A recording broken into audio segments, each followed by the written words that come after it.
Assalamu alaikum, dear students of 10th class. Welcome you again. Dear students, yesterday we learned about the role of technology in making of the global world.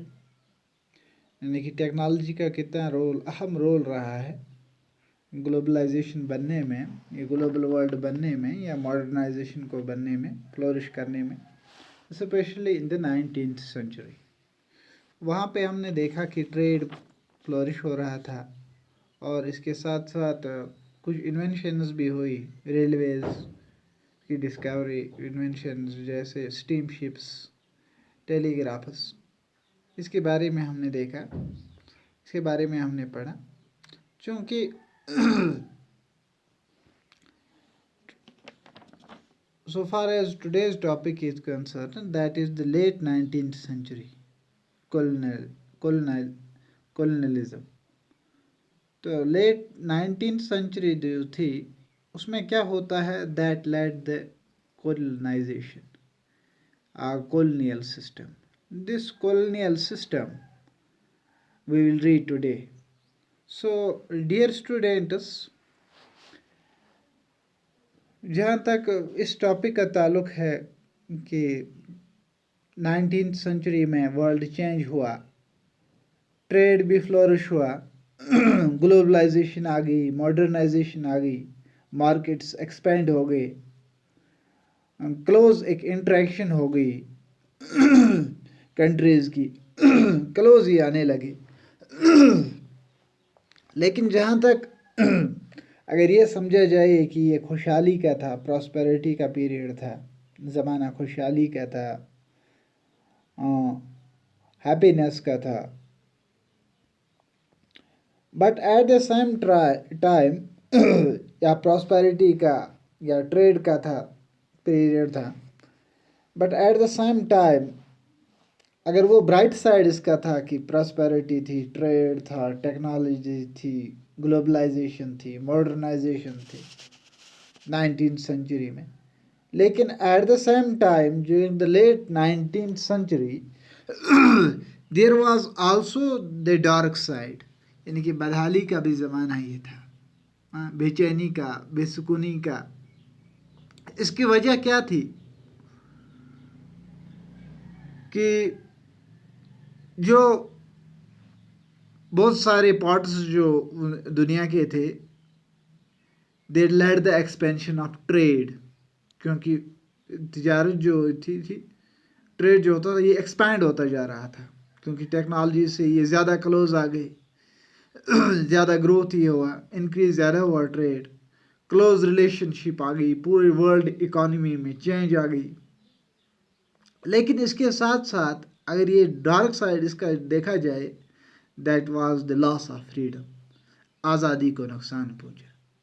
कोई मुल्क free में बैठा हुआ था, आज़ाद बैठा हुआ था, चैन से बैठे हुए थे, अमन से बैठे हुए थे, उनकी कोई लाइवलीहुड प्रॉब्लम नहीं थी, माशी कोई प्रॉब्लम नहीं थी, रोज़गार की कोई प्रॉब्लम नहीं थी, अपने आप को यानी कि they were satisfied in each and every aspect. But late 19th century जो था, यूरोपियन के जो कंट्रीज़ थे ये बड़े चालाक थे और होशियार थे। ट्रेड के बहाने इन्होंने क्या काम किया, they started conquering the lands, they started the colonising the lands. So trade के बहाने उन्होंने काम किया कि उन्होंने अब कब्ज़ा जमाने की कोशिश की। जैसे ब्रिटिशर्स इंडिया आए थे, किसके लिए, कि ट्रेड करने के लिए। इसी तरह यूरोपियंस अमेरिका में गए तो वहाँ पे ट्रेड करने के लिए गए, but at the same time what they did, they conquer their lands, they exploited their resources. So this was something painful at that very time, especially in the late 19th century. So this produced um, many painful uh, many painful situation in economy, in economic aspect, in social aspect, in ecological aspect. So this led the change, economic, social, and ecological change, but was very painful. So why was this painful? This was due to this colonization.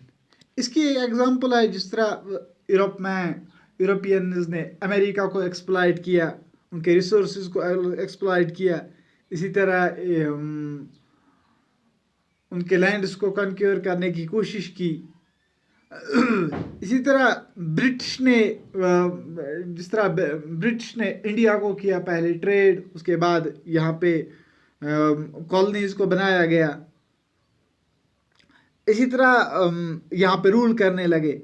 इसी तरह European की countries जो थी, इसी तरह इन्होंने Africa पर, जो यहाँ पे ये मैप में कॉलोनियल अफ्रीका यहाँ पे at the end of 19th century, late 19th century में इन्होंने इस पे कब्जा जमाने की कोशिश की। हालांकि ये सीधे साधे लोग थे, मवेशी पालते थे, इनके पास लैंड भी था, सब कुछ था, उनको किसी चीज़ की परवाह नहीं थी। देवर रिसोर्सफुल वो थे अमेरिका के लोग। लेकिन इन्होंने क्या किया, पहले ट्रेड के बहाने और उसके बाद उन्होंने वहाँ पे ये इन्वेस्टमेंट शुरू करनी, इन्वेस्टमेंट की, खासकर प्लांटेशन पे, उनके माइनर्स पर। तो आहिस्ता आहिस्ता उन पे आप जुल्म करने लगे, यानी कि शुरू होता है ये कॉलोनियलिज्म। तो इसके बारे में इंशाल्लाह हम कल पढ़ेंगे, दैट इज़ दूसरे वीडियो में पढ़ेंगे, दैट इज़ द रिंडरपेस्ट और the cattle plague. This will be inshallah tomorrow's video lecture, video class. Hope you will watch this video class with high zeal and interest. Take your care, my dear students. Assalamu alaikum.